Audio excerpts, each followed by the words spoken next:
Well, good morning. Welcome back to the Broadcast Retirement Network.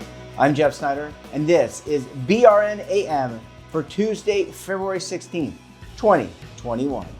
And our top stories today, turning podcasts into your own personalized news feeds, and 75% of Americans were targeted by scammers. Well, joining me now to discuss this and a lot more is Daniel Klein. He's the lead advisor and executive producer for 7 Investing. Dan, thanks so much for joining us on the program this morning. Oh, thanks for having me, Jeff. Absolutely. So Dan, let's jump in on this. And immediately when I read this article, I thought of you because we talk about streaming services and personalizing what you consume on streaming content, Netflix, HBO Max, etc. But now something has come down the pike to do this with podcasts and audio feeds. What can you tell us? So the theory behind this service is it's going to expose you to sort of little best of snippets of podcasts you might like. And the intent is great. We've talked a lot about how discovery is a problem with some of these platforms. I've talked about how I have a TiVo device and it sort of aggregates some of my content, and I like that better. But we've had a big problem with podcasts. Like, look, I do, and you do, an investing. Yours is a retirement, mine is an investing podcast, and there's a lot of people who could benefit from it who don't know who we are. So that is a problem. That how did they discover it? How did they get exposed? In theory, this type of third-party service is a good idea. In practicality, it's going to be Spotify and Apple that figure this out. It's going to be the big podcast platforms, and they don't do a good job. I've talked a lot about this with Amazon. So Amazon has a recommendation service. So in theory, if you've read book 2 in a series, when book 3 comes out, Amazon should clearly go, hey, Jeff, you read 2 books in this series. You probably want to read book 3. It never does that. I read 200 and something books a year. Amazon has never successfully made a good recommendation. That is the problem. It's difficult. So what we need is more probably like a Pandora-like system. By what you're thumbing up and thumbing down, it starts to give you recommendations. Again, I'll go back to my TiVo. My TiVo records shows it thinks I might like. And if I'm bored and there's nothing on, I might look in and go, and some of it's bad. It's like, you watch The Simpsons, you might like The Flintstones. And it's like, well, like not exactly, but I understand the leap you're making there. But sometimes it will be like, you watch 90 Day Fiance, how about Married at First Sight? And you watch it like, oh, that's the same show, basically. Like, I kind of like that. I think it's going to be more of that. So I appreciate what the people, and the company's called Pods. I appreciate what they're trying to do. And I think a lot of companies like this, the goal isn't to become a successful consumer, everybody uses it company, because are we really going to layer something on to what we already do? I think their goal is to be acquired by Apple or Spotify or one of the other players in this space. I salute them for it, but I don't think it's going to work. Dan, how do you stand out as a podcaster? I mean, if you want to get noticed, I'll put it back on people like ourselves. If we want to get noticed and you're starting out, what's the best way? I mean, clearly you want to get your stuff on the major distributors, but how do you get in front of your audience? I've gone with lots and lots of nudity, Jeff. No, just kidding. So yes, you want to use like one of the very simple services like Anchor that just puts you on for free all of the different services. You want to make sure you have a professionally done logo. You can get that done for $10 on Fiverr, not a big deal. You can make one yourself with a product like Canva or any sorts of apps out there. You want to make sure you're reasonably well produced. Your audio should be decent. And look, we built the 7 Investing podcast and live stream from scratch. Is it the biggest thing in the world? No, but it's tens of thousands of people are listening to us or watching us each week. What do? So you do a good show. You do it on a predictable schedule. So if you're weekly, your show, they always come out at the same time. You try to book people on who have different audiences than you. That doesn't mean giant stars. Like, Jeff, you've had some really big stars in this program, but like, it's not like you can call, Jennifer Aniston tomorrow and have her on. She won't return my phone call, Dan. She will not return my phone call. I've tried. We've both had big interviews, but even just having someone like me who has a similar but parallel audience to yours, my audience will get exposed to you, your audience will get exposed to me. I did a show this morning that I think he told me he averaged 7 listeners. I wish he told me that first. I might not have. No, I'm kidding. I would have done the show because it was a good show. Like, it's a great idea. So maybe it will catch on and be something. But even if it doesn't, maybe 3 people will become fans of my show because of that. You have to put yourself out there. You should be, you should have a website for your podcast. It's one of those things where the work, it's like becoming a real estate agent. You're not going to make money in year one. You've got to put the groundwork in. So you, in year two, in year three, and I'm lucky that, the team I work with, we had names, we had followings. I had a decent amount of people who wanted to know what I was doing. So that helped us grow faster. But to go from being a top 100 podcast in our space to being a top 10, that's going to be a grind. That's going to be putting in the work. And, hopefully you have those breaks. You get a spot on a show much bigger than yours because you're the expert, and that turns eyeballs to you, or a big name, retweets something you shared or whatever it is, or is willing to come on the show. But most of it is a grind. And in the early days of doing stuff, it can be disheartening to put all the work in to do a really good show and find out that 43 people watched it. But then maybe, a week later, 143, and then it goes back to 48. Like, it's not linear, it's not easy, and there's a reason that most podcasts fail. It's a lot like writing a book. The vast majority of authors make less than $2,000. Like, it's like some crazy high percentage, like 99 point whatever percent. So if you're going to be in that percent, and I'd argue, Jeff, that we're already in that percent, and it's not like either of us are super wealthy from our podcasts or our live streams, but we do have an audience. And going from that to going to really financially successful is, in our case, we're not social influencers. We're not doing crazy things. We're not, broadcasting from a live volcano or whatever it is to get attention. That's a good idea. What we're doing is giving good quality content on a reliable basis, and eventually an audience finds that. And I know that sounds horrifically unsexy. I'd like to be famous fast too, but it doesn't work that way. You also have to value your listeners. You've seen me on social media, Jeff. I know you're not big on Twitter, but I spend like 2 hours a day just like answering questions, interacting with people, telling people, yeah, I see your question. We're going to talk about that on Wednesday's show. It's very grassroots, but here's the cool thing. 10 years ago, we couldn't have been doing this. The equipment it would take to do this, the expense it would take to host it, all of those things have been democratized. So you do a television quality show. This show could literally be on any broadcast network tomorrow in your house at relatively not, or in your studio at relatively not a lot of money. And just 10 years ago, that would not have been possible. So it's getting very, very exciting. Yeah, that definitely levels the playing field. And I think a lot of people are hungry for all different types of information, whether it's retirement, investing, how to cook, how to raise children, et cetera. So really interesting. Want to urge people to continue to innovate and create. Well, Dan, I want to take a very quick break. When we come back, 75% of Americans have been hit by scammers. 75%. What can you do about it? Well, you're going to want to stay tuned right here on BRN AM.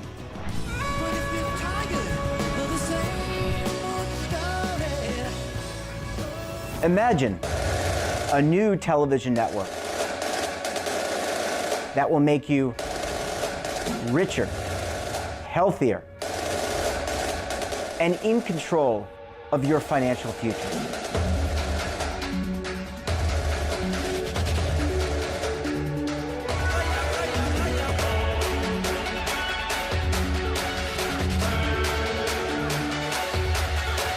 This network is for the policewoman in Nashville, Tennessee, the baker in Dubuque, Iowa, the teacher in Lexington, Kentucky. We want to make the idea of savings and retirement culturally relevant. But what do you see as a defining issue of the midterms, especially for the smaller businesses? I mean, they are the lifeblood of the American economy.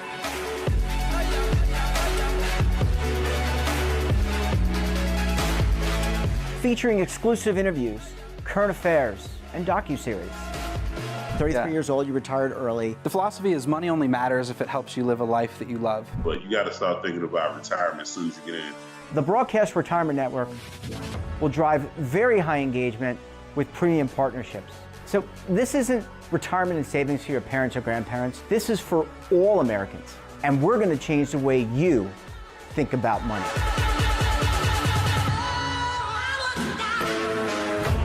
Welcome to the next frontier of retirement and savings. This is BRN, the Broadcast Retirement Network. Hi folks, Joe Namath here, and if you're on Medicare, this is important.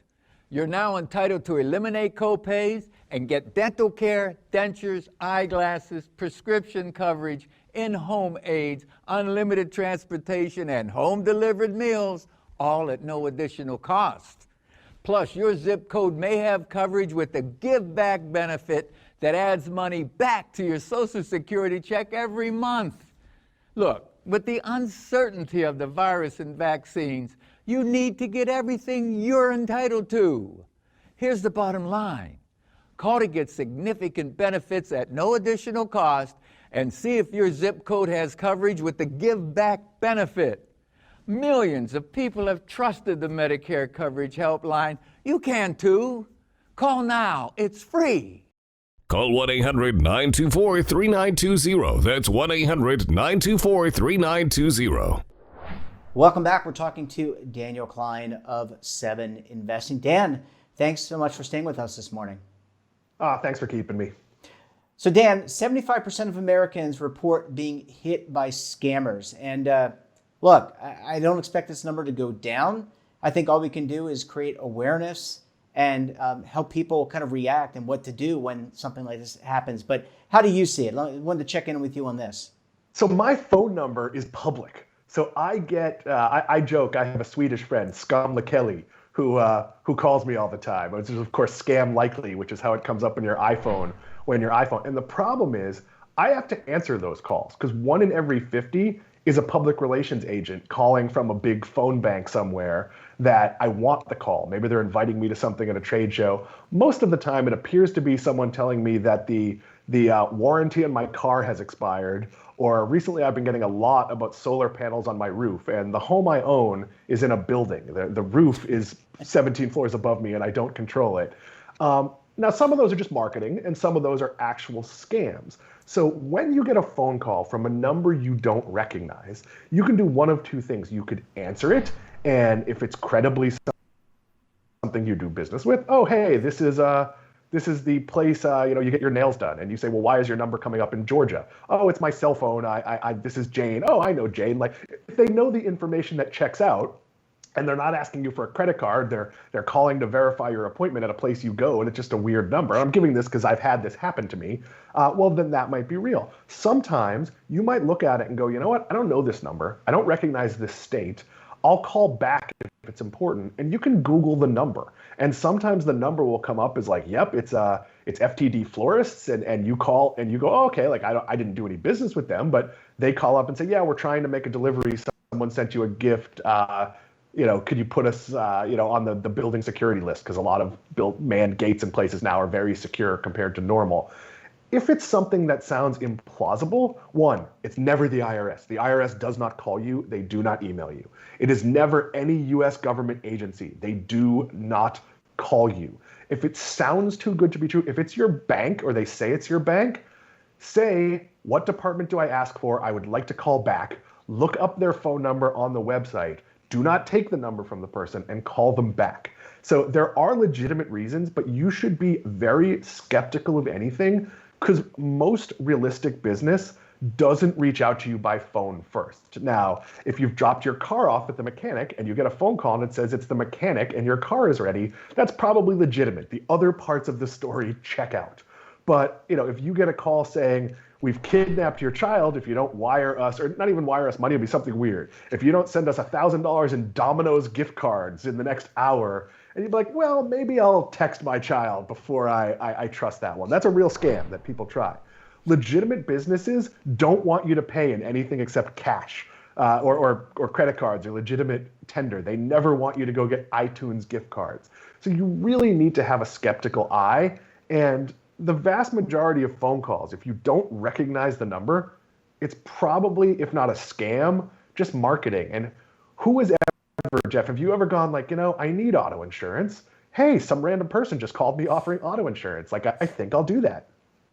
Yeah, I've not purchased auto insurance that way. Usually I go out and figure out what car I have and whatnot. But Dan, you're talking about phone calls, and there are a lot of phone scams, but let's not forget scams. People text. It may look like your bank texting you. It may look like someone texting you wanting some additional information. And what I'm really concerned about here is our seniors and our youth, people who maybe have a lot of experience, but maybe are not, maybe for whatever reason, not aware of all some of the the technical aspects of things, or maybe who don't have the level of experience that you need. They're some of our most vulnerable here, and we don't want to see them get taken advantage of. Yeah, go directly to the source. So if you get a text saying, hey, your credit card balance is overdue, you need to pay it through this link, probably a scam, could be real. Maybe you turned on text alerts, but how do you verify it? You go either to the app that you use from that credit card or bank, or you go to the website and you check, hey, is this legitimate? Or you call them up and say, hey, I got a text, is this legitimate? You should always verify. Technology can really help us. I'll give you a great example yesterday, Jeff. My son came upstairs yesterday and he had one package that was for him and he had one that was for me. And he said, this is so light. What did you order? Like, there's nothing, it doesn't feel like there's anything in it. Well, there was nothing in it. And I looked online and I had ordered decaf coffee beans from Amazon, and Amazon delivered it to the door. And I have a security doorbell, but I didn't even have to look at the footage because Amazon had texted me a picture of the delivery, and it was really clear it was an empty envelope. So I got in touch with customer service and I said, hey, you delivered me an empty envelope. Obviously, it just got ripped open and fell out in the truck. Nobody is stealing my decaf coffee beans in the 15 seconds between you notifying me and me going to the door. And they looked at the picture and they went, oh yeah, that's true. So sometimes these technologies can be great, but if you get an email from Amazon and you don't think it's legit, the first thing you should do is go to the sender address. If the sender isn't at Amazon.com, you know 100%. Amazon is not using personal emails or super duper Amazon.fu or whatever it is. That's an unfortunate acronym. That's not where I was going joke-wise. I was just trying to think of a country and picked the wrong initials there. No big deal. But that being said, like, you need to check. And the reality is, if there's something that Amazon wants from you, it's also going to be in your Amazon account. If there's something, your credit card, your bank, even your food delivery service. Now, when you order from them, you might get text. Yep, your driver has picked up your food. Your driver is on the way. You will never get a text saying, oh, you owe us more money. Give us a different credit card. That will always be handled through the app or through proper customer service channels. You need to be very skeptical because there are a ton of scammers out there. Now, here's the good news. Of those 75% who have dealt with the scam, the vast majority of them are just ignoring it, but it can be very stressful. If you get an email, and I've gotten some ones that look unbelievably credible, that says like, hey, you have a $600 overdue bill here, pay it immediately. That can be scary, and I understand the need. I don't want to have a bill, I'll pay. Be very protective of your credit card. And we've talked about this a lot, Jeff. It's not always fun to look at your balances. It's really important to do so. So I think you need to, as often as you can, go in and look at your account balances and see where you are so you can make the payments as you need to make those payments. Yeah, and let's not forget, watch your credit reports from the 3 major credit rating agencies. Dan, we're not going to solve this issue, but I think it's all about awareness and repetition for people getting into good fundamental habits and helping each other. So if you have a grandparent, if you have a young child, learning these basics to protect them, really important. Dan, always a pleasure chatting with you. Really appreciate having you on twice a week, and I will look forward to having you back again on the program later this week. Thank you, Jeff. And that wraps up this episode of BRN AM. Have a topic of interest, someone you think we should talk to, then drop us a line. And don't forget, for all the information on retirement markets, technology, personal finance, so much more, check out today's edition of our newsletter, The Morning Pulse. So until tomorrow, I'm Jeff Snyder. Stay safe, keep on saving, and don't forget, roll with the changes.